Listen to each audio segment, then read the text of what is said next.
오늘부터 새롭게 선보이는 정치의 품격 시간입니다. 화제 인물입니다. 이상민 무소속 의원과 함께하겠습니다. 의원님 어서 오십시오. 예, 감사합니다. 영광입니다. 네. 정치의 품격이라고 그랬나. 또 그렇게 또 배종찬의 시사본부에 꼭 출연하고 싶다고 하셨다고 전해드렸습니다. 아니 막 욕망이 이글거렸죠. 네. 근데 연락도 안 오시고 그러더라고요. 전화를 안 받으시던데. 우리 저 배 소장님이 그 시사본부 맡기 전과 후가 좀 달라진 것 같아요. 제가 이런 이야기를 듣는 말씀을 듣는 걸 아주 좋아합니다. 농담이고요. 예. 자, 많은 청취자분들도 지금 언론사에서도 지금 방송 많이 듣고 계실 텐데 바로 특종을 하나 드릴 수 있으면 드릴 것 같은데 그건 뭐 어디까지나 의원님께 달렸습니다. 다음 중 이상민 의원이 이번 총선에 출마는 어디에서 하게 될까요? 1번 국민의힘, 2번 무소속, 3번 이준석 신당, 4번 이낙연 신당. 몇 번입니까? 아니 저 한밤중에요. 네. 전화가 와요. 제 후배한테. 네.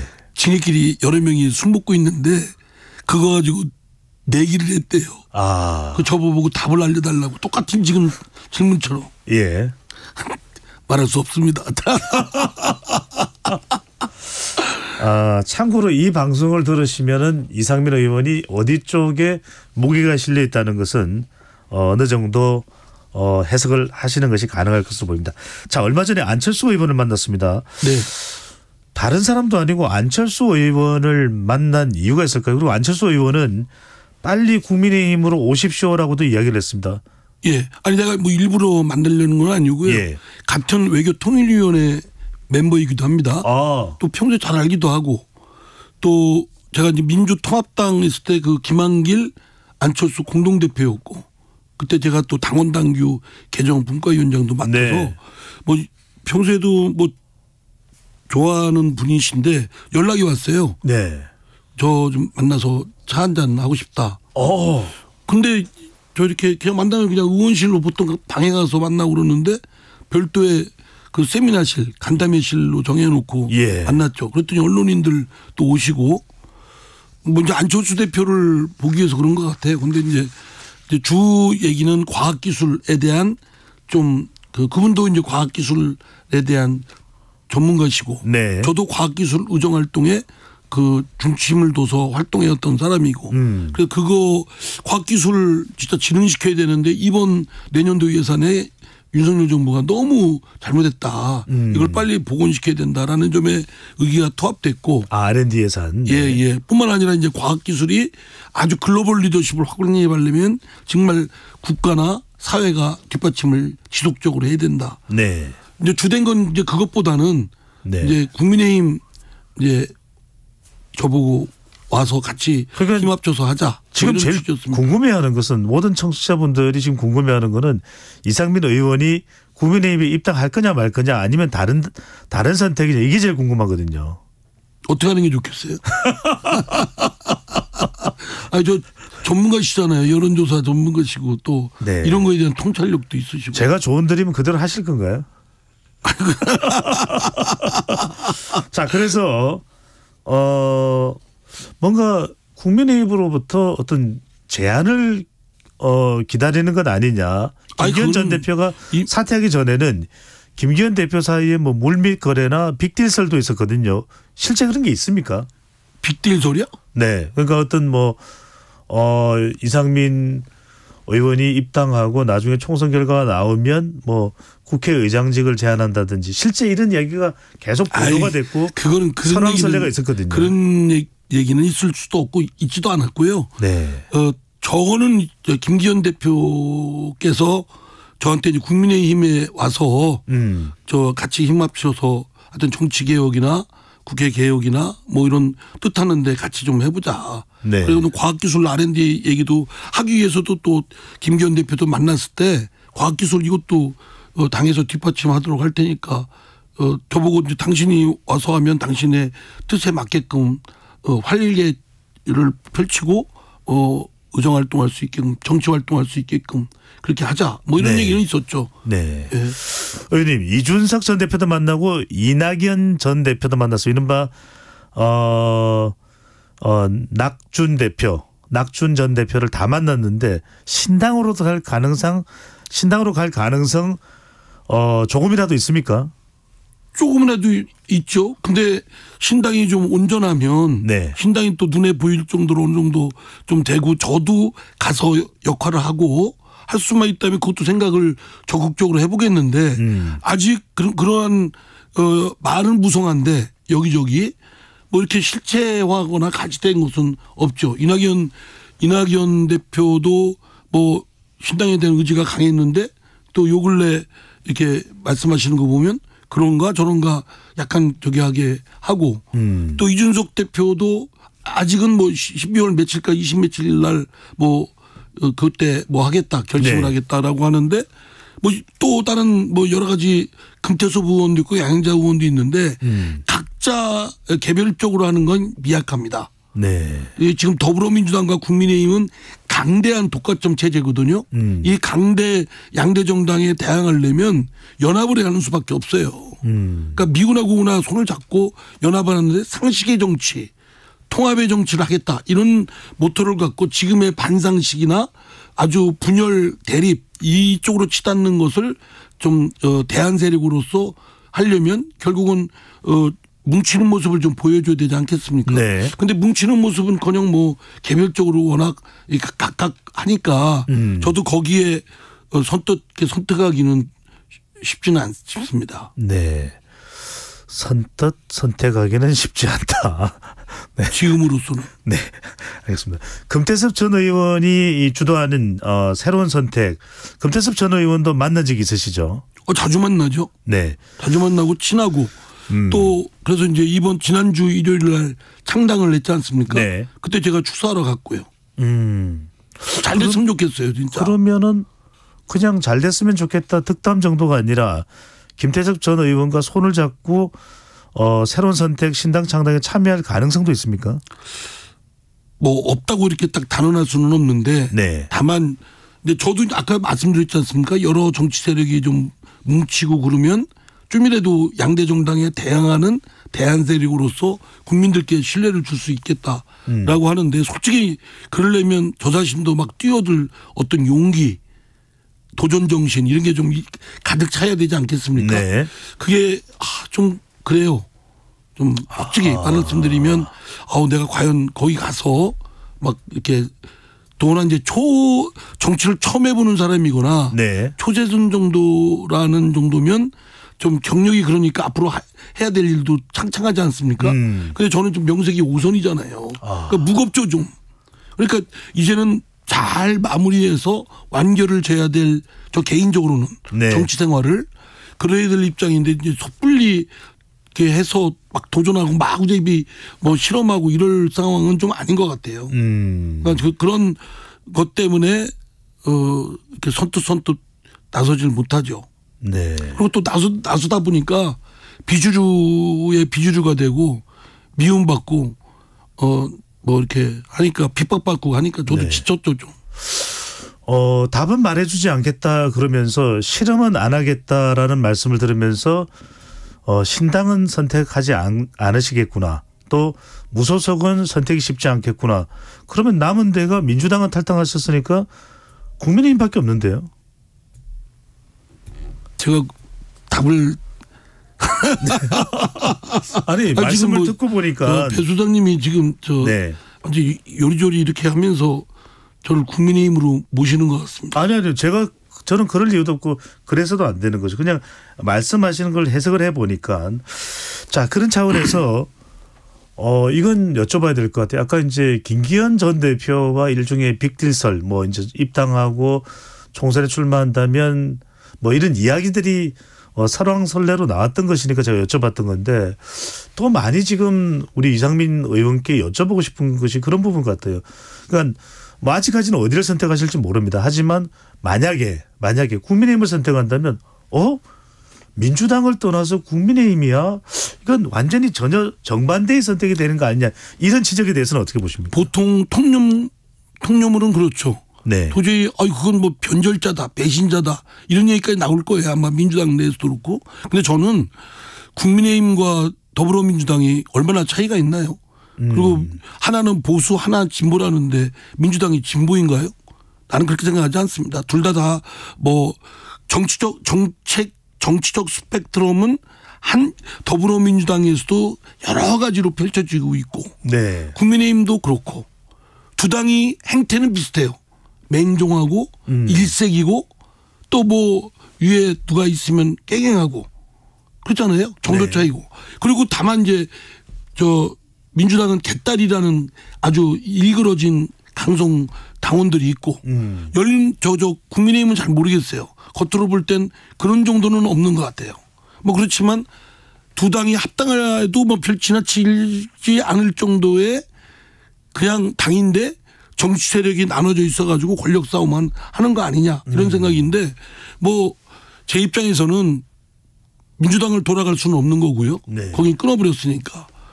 거긴 뭐 이재명 사당 개딸당이니까 더 이상 뜯어 고칠 수가 없다라고 해서 제가 결별한 입장이니까 뭐 만약에 제가 아까 말씀하신 대로 국민의힘 간다고 해도 뭐 그런 소리는 듣겠지만 그건 뭐 각오하고 가는 거야 가는 겁니다. 네. 그러나 이제 저는 국민의힘이 사실은 요새 좋은 사정이 아니잖아요. 윤석열 대통령도 지지도도 좀 바닥이고. 네. 그러니까 오히려 잘 되면 내가 양지 쫓아간다고 생각할 수가 있는데 따뜻한 곳을 찾아갈 수 있는데 그게 아니잖아요. 저한테는 어쩌면 험지지. 뭐 그러니까 뭐 그렇게 양심의 가책은 없습니다. 네. 민주당에 있을 때는 제 소신과 다르게 어떤 건 부끄럽고 어떤 건 양심의 가책을 느꼈어요. 제가 법률가 출신인데 특검 저 탄핵에 요건도 안 되는데 막 탄핵에 도장 찍어가지고 발의하고 직무정지 시키고 국가 공기군대 직무정지를 상당한 장기간 동안 시키는 이 일이 계속 반복되는 건 정말 부끄러운 일이고 저 양심의 가책을 느꼈어요. 네. 예. 근데 그런 일은 없으니까 저는 뭐 홀가분하고 자유롭고 부끄럽지도 않고 가책을 느끼지도 않고 그렇죠. 네. 저는 지금 더불어민주당이 최악이라고 생각하고 있어요. 그러니까 뭐 그 당에서 좀 더 도덕성 돈봉투 사건도 보십시오. 지금 뭐 전혀 그거에 대해서 탈당한 송영길 전 대표가 탈당한 사람의 일이니까 우리는 뭐 코멘트할 것도 없다.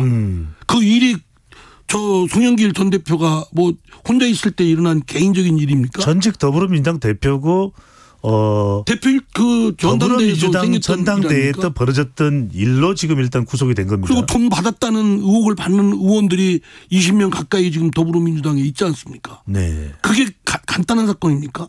나는 도저히 납득이 안 돼요. 그 돈 받은 사람들 지금 누가 받았는지는 모르겠습니다만 이름이 거론되는데 예. 그 사람들은 진짜 받았으면 이실직고하고 국민들한테 사죄를 해야죠. 궁금해서 여쭤봅니다. 전당대회 때 이렇게 돈을 주고 이런 게 필요합니까? 그러니까 이전에 국민의힘의 전신인 보수정당에서도 이 전당대회 돈봉투 사태가 벌어지기도 했습니다만 불과 얼마 전에 21년도에 벌어진 이 돈봉투 사건으로 당시에 당선된 대표가 지금 구속됐는데 이상민 의원께 여쭤보고 싶습니다. 전당대회 때 국회의원한테 이렇게 몇백만 원 주고 하는 게 이 선거에 영향을 줍니까? 그게 있겠습니까? 돈 주고 그야말로 매표가 되겠습니까? 그냥 받아 먹는 거죠. 나는 그 돈 받아 먹은 사람들도 실제로 송영길 대표한테 별 도움도 안 됐을 거예요. 그리고 거기 저 방송에 나온 육성대로 한다면 네. 뭐 돈 나도 달라 이랬다는 거 아니에요, 의원이? 녹취록에 따르면요. 예.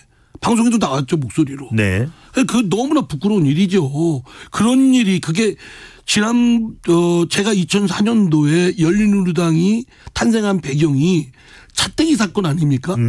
차떼기 사건에 대한 걸로 공분으로 저도 그때 선거에 나왔던 것이고 네. 열린우리당 당시 슬로건이 뭐였냐면 깨끗한 정치 골고루 잘 사는 나라였어요. 그 슬로건은 그때도 저를 설레게 했고 지금도 설렙니다. 근데 깨끗한 정치가 오히려 더 더러워지고 추악해졌어요. 어떻게 300만 원 얼마인지 모르겠습니다만 봉투가 현역 의원들 사이에 주고받고 합니까? 그게 그건 있을 수가 없는 일입니다. 이미 차떼기 때 돈과의 문제는 단절했다고 하고 돈 없는 정치로 가는 방향이었습니다. 네. 근데 그 당시 이제 그 이후에 한나라당인가요? 새누리당이 뭐 박기태 당시 부의장인가 의장분이 뭐 돈 이런 당내 선거로 돈이 때. 주고받고 했다가 나중에 형사처벌 중하게 받았잖아요. 예. 의장이라는 자리인가 어딘가도 신문상실 됐고요. 정확한 기억이 안 납니다만 그럴 정도로 엄청난 사건입니다. 예. 근데 그 이후에 2021년도 전당대회에서 그런 일이 벌어졌다고 한다면 그건 진짜 묵과해서는 안 되는 일이죠. 네. 근데 그런 거조차 진상조사나 철퇴를 내리는 기능도 작동이 멈춰 서 있는 거예요. 말하자면 더불어민주당은 자정 기능이 멈춰 서 있어요. 자신들이 그 돈봉투 사건 났을 때 검찰이 탄압한다.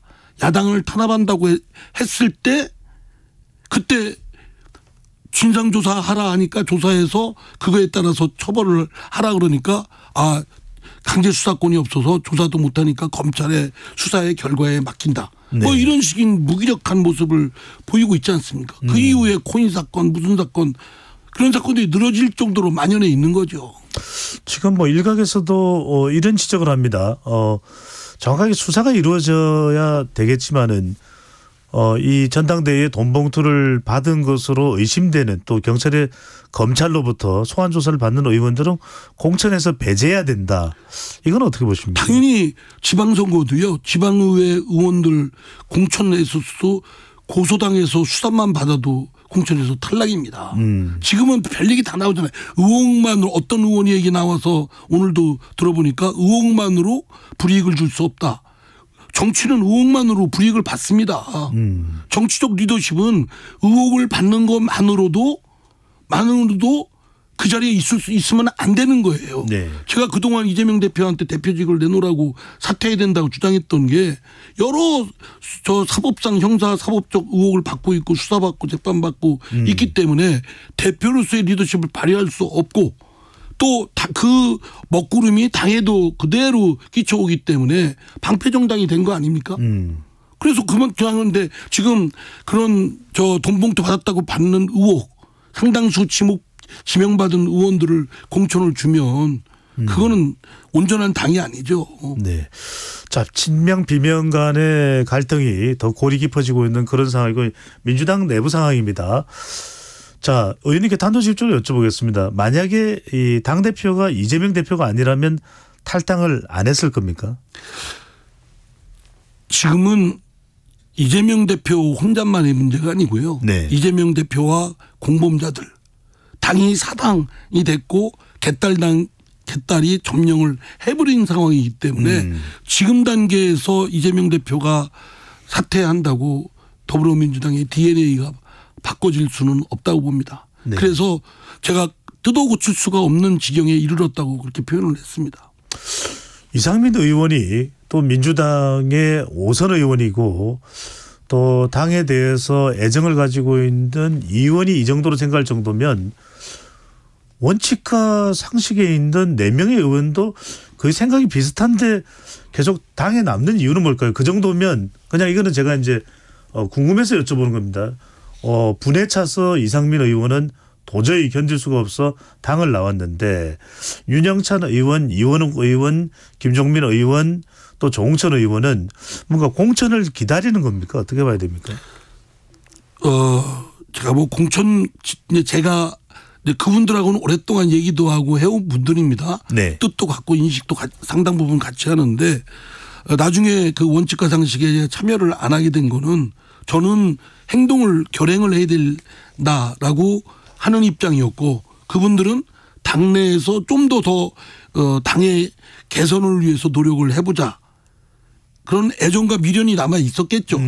뭐 그런 차이 때문에 그러나 저는 더 이상 뜯어 고칠 수 없는 지형이다. 여기서 노력을 하는 건 무의고 쓸데없는 무용의 노력만 하는 거다. 그리고 괜한 자칫하다 보면 공천 때문에 뭐 이렇게 흥정거리는 거다. 또는 공천 때문에 트러블을 일으키는 거다. 이런 공격을 받으니 그런 부잡스러운 소리 듣기 전에 그냥 따로 별도의 당을 나가자. 결별을 하자 이런 주장을 제가 전언했던 것이고 뭐 그분들은 하여간 뭐 뭔가 하여간 나름의 계산이나 생각이나 뭐 있겠죠. 그러나 아마 주된 건 당에 조금 더 한번 노력하면 바꿀 수 있지 않을까 뭐 이런 생각을 하는 것 같아요. 공천에는 불이익을 당하지 않을 것이다. 또 기다리면 상황에 따라서는 이재명 대표가 전격적으로 물러나고 비대위 체제도 될 수 있을 수도 있다. 이런 기대감인가요? 그건 제가 대변하기가 좀 그렇습니다. 네. 요 근래는 뭐 소통을 잘 안 해서. 근데 제가 미루어 짐작하면 하여튼 저하고는 좀 결이 다르잖아요. 그죠? 그래서 저는 5명이 좀 같이 결행을 해서 당을 나와서 일정 부분 당에 더불어민주당에 충격을 좀 주고 싶었어요. 네. 그리고 나름 하여튼 별도의 정치 서비스 고품질 경쟁을 좀 벌여서 더불어민주당과 유권자로부터 심판을 받으면 될 거 아니겠습니까? 누가 잘했나? 더불어민주당과 결별하는 게 맞나? 아니면 더불어민주당에 남아서 이재명 중심으로 하는 게 맞나? 그건 유권자들한테 심판 받으면 몇 개월 후면 나올 텐데 저는 그런 주장이었는데 그분들은 뭐 더불어민주당을 생각하는 게 저보다 더 강한 모양이죠. 네. 자, 이번엔 이낙연 전 대표 이야기를 좀 나눠보겠습니다. 이낙연 전 대표를 실제 또 만나기도 하셨잖아요. 예, 전화가 지지난주 일요일 날 전화 와서 네. 다음 날 월요일 날 만났습니다. 많은 분들이 궁금해하는 건 물론 이제 당사자에게 직접 듣는 것이 최선의 방법이긴 하겠지만 신당을 뭐 만들겠다는 겁니까? 아직까지도 간보기를 하는 겁니까? 제가 그때 2주 전이죠. 네. 월요일 날 그 이낙연 대표하고 말씀 나눈 느낌으로는 강하다. 신당 해야 되겠다. 또 이런 말씀도 했어요. 그 전부터 이런 결행을 하려고 마음을 먹었었는데 주변에 이제 소위 측근들이죠. 측근들이 만류를 했다. 아직 때가 아니다. 이래서 이게 행동을 못 옮겼을 뿐인데 이제 더 이상 더 미룰 수가 없다. 이런 말씀까지 하더라고요. 그래서 강한 것 같다. 제가 이낙연 대표와 같은 당을 하든 또 달리하든 그런 관계없이 네. 이낙연 대표가 지금의 더불어민주당에서 있을 공간은 사실 없다고 봅니다. 지금 보십시오. 뭐 이낙연 대표 할 때 사쿠라 소리 듣고 뭐 총리 대표까지 한 사람이 그렇게 당 나간다는 게 말이 되냐 뭐 이런 얘기 하잖아요. 네. 아니 그러면 당을 나가지 않게 하려면 가서 당에 올라오니까 붙들고 하소연하고 막 이렇게 붙잡고 해야 되는데 그건 등 떠밀면서 나가라는 얘기 아닙니까? 그 저런 모욕과 뭐 이런 정치적 상황 속에서 제가 이낙연 대표한테 충원을 드린다면 진짜 거기서 있을 게 아니라 빨리 좀 험하더라도 네. 돌산이라도 그 하전밭을 가꾸는 심정으로 돌밭을 뭐 이렇게 해서 논밭을 바꾼다 이런 각오로 이렇게 하셨으면 좋겠는데 요즘에 좀 하는 거 보면 또 이제 주변에서 워낙 민주당 내에서 공격을 하고 그러니까 네. 좀 마음이 약해지신 건지 어쩐지 잘 모르겠습니다. 궁금한 건 이런 겁니다. 그래도 이 총선을 생각하면 이낙연 전 대표가 신당 만든다. 또 이낙연 전 대표가 각을 세우는 건 상당히 부담스러울 수밖에 없다면 누군가 이낙연 전 대표를 저격하는 사쿠라 발언이나 또 117명의 의원들이 연판장을 돌려서 이낙연 전 대표를 비난하는 거나 이런 걸 당대표가 하지 마. 그러면 안 돼. 이걸 적극적으로 안 하는 이유는 뭘까요? 그러니까 제가 보기엔 좀 심하게 말하면 이낙연 대표까지 포함해서 원칙과 상식에 주로 이재명 대표를 비판해왔던 사람들 있지 않습니까? 네. 그 사람들에 대해서는 나가려면 나가라. 오히려 나갔으면 좋겠다라는 생각이 그 소위 이재명 대표와 그 주변에 있는 사람들의 지배적인 생각이 아닌가 그렇게 추론이 됩니다. 왜냐하면 사람을 대하는데 그렇게 당장 내가 아쉬워서 내가 절박하면 그렇게 못하죠. 나를 위해서도. 그런데 너 아니어도 나는 충분히 원내 일당되고 뭐 지금 200석도 바란다고 하지 않습니까? 네. 200석도 전망하고 그러지 않습니까? 그런 쪽에서 뭐 한두 석 뭐 준다고 뭐 크게 대수롭지도 않다. 네. 나가려면 나가라. 아쉬운 건 네가 아쉽지 내가 아쉽냐? 뭐 이런 거 아닌가 싶어요. 이낙연 전 대표의 태도도 중요하겠지만 김부겸 전 총리와 정세균 총리는 잇따라 만나면서 이낙연 전 대표는 여러 차례 몇 번이나 뭐 3고 처리가 아니라 10고 처리로 돼서 만나야 된다는 일각의 의견이 나오는데도 행하지 않는 것에 대해서 안민석 의원은 이렇게 이야기합니다. 이재명 민주당 대표가 이낙연 전 대표와 회동에 주저한다면 이상민 트라우마가 있을 거다.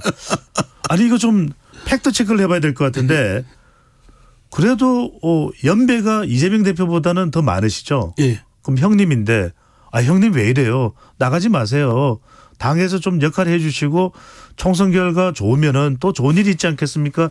이렇게 이상민 의원을 이재명 대표가 말리거나 한 적이 있습니까? 없습니다. 그리고 저 안민석 의원이 방송에 나와서 뭐 바로 탈당 직전에 같이 4명이 밥 먹었다고 하는데 예. 밥은 먹었지만 몇 달 전, 몇 개월 전에예요. 몇 개월 전에. 그리고 밥 먹는데 거기서 인상 쓰고 뭐 주먹질 하듯이 밥 먹습니까? 네. 그냥 좋은 얘기 덕담하죠. 그건 그때 얘기고 그러나 뭐 제가 그 이후에 이재명 대표에 대해서 비판한 건 일관되게 줄곧 오랫동안 해왔던 얘기입니다. 네. 근데 뭐 바로 직전에 탈당해서 분위기가 좋았는데 제가 태도가 돌변해서 한 것처럼 뭐 그렇게 또 했어요. 근데 그건 저 안민석 의원 이 방송 들으면 좀 양심의 가책을 느꼈으면 좋겠어요. 네. 안민석 의원도 5선이네요. 예, 저하고도 친합니다. 근데 어떻게 그런 말을 이렇게 막 마구제비로 당사자들이 눈 뻘쩍 뜨고 있는데 그런 얘기를 하나 싶어요. 네. 5선 전쟁, 5선 대결 뭐 이런 게 있는 건가 숨어 있는 건가요? 근데 아니 뭐 그런 게 있겠어요. 저하고 저 인간적으로는 참 친한데 저 5선 되니까 그 더불어민주당에서는 지금 이재명 대표 눈도장 찍어가지고 뭐 공천 받으려고 혈안이 돼 있다. 뭐 이런 소문도 흉흉하게 돌지 않습니까? 네. 민주당 내에서는 강하게 강성 태도를 취해야 공천에 유리할 수 있고 이재명 대표에게 눈도장을 찍을 수 있다. 이런 또 제가 볼 때는 김민석 의원이니 그 주변에 있는 사람들이 이낙연 대표한테 막 날쌘 뭐 사쿠라 발언이니 막 했잖아요. 네. 그런 것들을 보면 그렇게밖에 의심이 안 돼요. 평소에 그런 분들이 아닌데 왜 저분들이 마치 그 이재명 대표의 행동대장 호위무사들처럼 이렇게 막 이렇게 칼춤을 출까? 아니 어느 정도 좀 품격 지키면서 좋게 얘기하고 물밑에서 얘기할 수도 있고 뒤에 가서 얘기할 수도 있고 하는 얘기를 막 사쿠라 막 이런 얘기로 하면서 변절자, 배신자, 네. 뭐 은공을 모르는 사람 뭐 이런 식으로 이렇게 몰아치는 건 매우 잘못된 것이다. 네.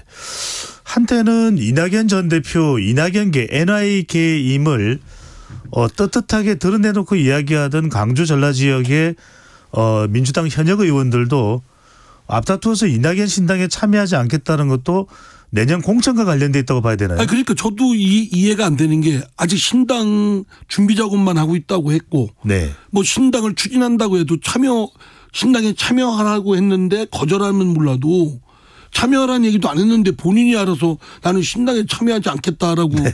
하는 건 나는 기독교 신자가 아니야 하면서 십자가를 스스로 밟는 거와 다를 바가 뭐가 있어요. 그냥 좀 잘 그 행동들이 이해가 안 됩니다. 좀만 합리적으로 생각하면 저런 행동들을 어떻게 하지? 마구제비로? 그래 이낙연 대표는 상처를 많이 받았겠다. 원래 이낙연 대표는 좀 이렇게 좀 근엄한 분 아니세요? 네, 엄중낙연이라고 했습니다. 그러니까 이제 그런 거에 대한 좀 상처를 많이 받았을 거예요. 네, 이낙연 전 대표의 목소리가 더 깊어지겠네요. 이해가 안 됩니다. 자, 이제 이 병리평도 좀 여쭤봐야 되겠네요. 이 병리평 논란은 어떻게 이해를 해야 됩니까? 그건요, 약속이잖아요. 네. 국민의힘이나 더불어민주당이나 사실은 진짜 약속을 어긴 건 이 국회의원 선거가 지역구는 소선거구제 아닙니까? 비례는 지금 준연동형으로 돼 있고 소선거구제를 폐지하기로 했습니다. 그래서 윤석열 후보는 대선 후보는 소선거구제를 중대선거구제로 바꾸겠다. 더불어민주당은 그 소선거구제를 비례대표를 대폭 확대하는 것으로 바꾸겠다. 네. 뭐 이랬습니다. 근데 그건 다 폐기해버리고 다 집어던지고 소선거구제를 고수하는 걸로 슬그머니 약속을 했어요. 그리고 남은 40여 석의 비례대표 가지고 준연동형을 그대로 할 거냐 아니면 과거처럼 병립형으로 할 거냐. 뭐 이거 아닙니까?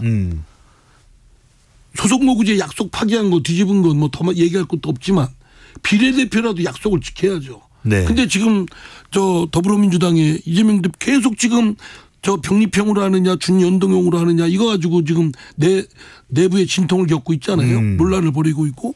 근데 그거는 더 이상 얘기할 필요가 없죠. 저 준연동형으로 해야죠. 그럼 네. 약속을 뒤집습니다. 툭하면 더불어민주당은 불체포 특권도 약속 뒤엎고 예. 툭하면 뒤집는 거예요. 그리고 그에 대한 설명도 없고. 의원님 잘 이해가 안 가는 게 적어도 당에서 주목받는 이탄희 의원 같은 사람도 불출마를 내걸면서 준연동형 약속은 지켜주십시오라고 이야기를 하고 있는 그런 상황이고 또 이낙연 전 대표나 다른 외곽의 민주당 인사들도 아니 준연동형에서 야권 통합으로 가야 되는 거 아니냐 이야기를 하는데 왜 병립형을 고집하는 이유가 단순히 총선 승리 외에 다른 어떤 이유가 있을까요? 총선 승리 아니라 그 병립형 준연동형 하면 이재명 대표의 공천권이 비례대표에 작용이 거의 안 되겠죠. 다른 소수당한테 다 넘어갈 테니까. 예. 그죠? 위성정당이든. 그런데 이제 병립형으로 하면 당대표의 권한이 20여 명의 자기 사람들을 심어놓을 수가 있죠. 그런 현실적인 이해관계는 크죠. 그 욕망은. 약속을 지키려야 욕망을 따르냐. 근데 좀 네. 문명인이면 약속을 지키는 게 문명인답게 행동하는 거고 욕망대로 한다면 야만이죠. 네. 자, 이상민 의원의 의견입니다. 네. 국민의힘 살펴볼까요? 자, 단도직입적으로 또 여쭤볼 수밖에 없는 게 한동훈 비대위원장. 왜냐하면 이건 뭐 아직까지 확실하지 않지만 국민의힘으로 혹여 갈 가능성도 열려 있기 때문에 한동훈 비대위원장 어떻게 평가를 하십니까? 한동훈 장관에 대해서 아는 건 언론에 민주당 의원들하고 설전 벌이는 거. 네. 그게 제일 각인돼 있죠. 저도 일반 국민처럼. 그리고 한 번 전화 통화한 적이 있어요. 근데 그 TV에서 보는 설전과 달리 저하고 통화할 때는 굉장히 예의 바르고 정중하더라고요. 그게 좀 이렇게 점잖은 정중한가? 좀 속으로 그렇게 생각을 했어요. 이상민 의원이라서 특별히 정중했다고 봐야 될까요? 그래서 제가 워낙 점잖은 사람이라. 네네네. 예. 그 말은 동의 안 하시는군요. 아니 그 말은 아니고요. 저기 비대위원장이 하여튼 될지 안 될지는 모르겠습니다만 한동훈 비대위원장 체제가 된다면 어떤 장점이 있고 어떤 또 우려스러운 부분이 있을까요? 본질적으로 국민의힘은 윤 대통령의 영향력이 막강하게 작용한다는 거 아닙니까? 예. 그리고 내부에서 전혀 이견도 없고 비판의 소리도 내기도 어려운 구조. 그것 때문에 판단이 오류가 있어도 시정을 못하고 인정 안 하고 책임지는 사람도 없고 그 부분을 고쳐야 되겠죠. 그러면 근원적으로 가면 윤석열 대통령의 국민을 대하는 태도, 국정 기조에 대한 부분 이런 것들이 확 바꾸지 않으면 비대위원장을 하든 당대표가 누구든 다 곁다리죠. 그리고 한동훈 장관은 그 민주당에서는 윤석열 대통령의 아바타다 아니다 뭐 이러는데 예. 그거는 뭐 그렇게 저기 할 수는 없다고 보고요. 아바타 좋은 점이 있으면 뭐 더 좋은 거 아니겠습니까? 그런데 이제 문제는 한동훈 장관이든 누구든 쉽게 윤석열 대통령의 그런 압도적인 리더십을 깨기는 쉽지 않다. 그러려면 윤석열 대통령 스스로가 자신의 국정을 임하는 자세라든가 또는 여당인 국민의힘을 대하는 태도라든가 네. 그거는 참모들도 마찬가지죠. 대통령실도. 그에 대한 딱 본래의 그 올바른 자세로 돌아가야 되겠죠. 네. 자꾸 관여하려 한다든가 영향력을 미치게 하려고 한다든가. 그래 열쇠는 윤석열 대통령이 쥐고 있다고 봐야 합니다. 열쇠는 윤석열 대통령이 쥐고 있다. 자, 윤 대통령도 윤 대통령이지만 한동훈 장관이 비대위원장이 만약 된다면 또 앞으로 총선 국면에서 지금 더불어민주당은 오는 28일 쌍특검 김건희 여사 특검법을 통과시키려고 그렇게 하고 있습니다.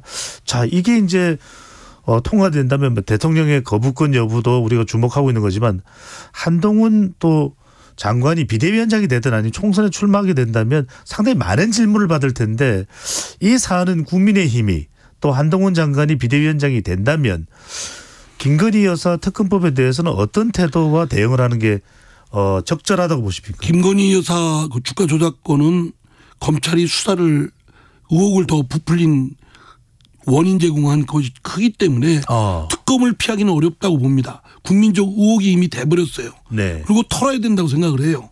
그런데 그래서 국민의힘의 비대위원장이 되든 뭐 윤석열 대통령도 거부하기가 굉장히 어려울 겁니다.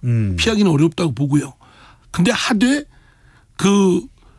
이거를 정쟁으로 내년 총선에까지 이용하려고 정략적으로 이용하려는 건 민주당의 의도인 건 다 짐작이 되잖아요. 정략으로 이용되는 것을 악용되지 않도록 해야 되는 건 또 맞는 말이고요.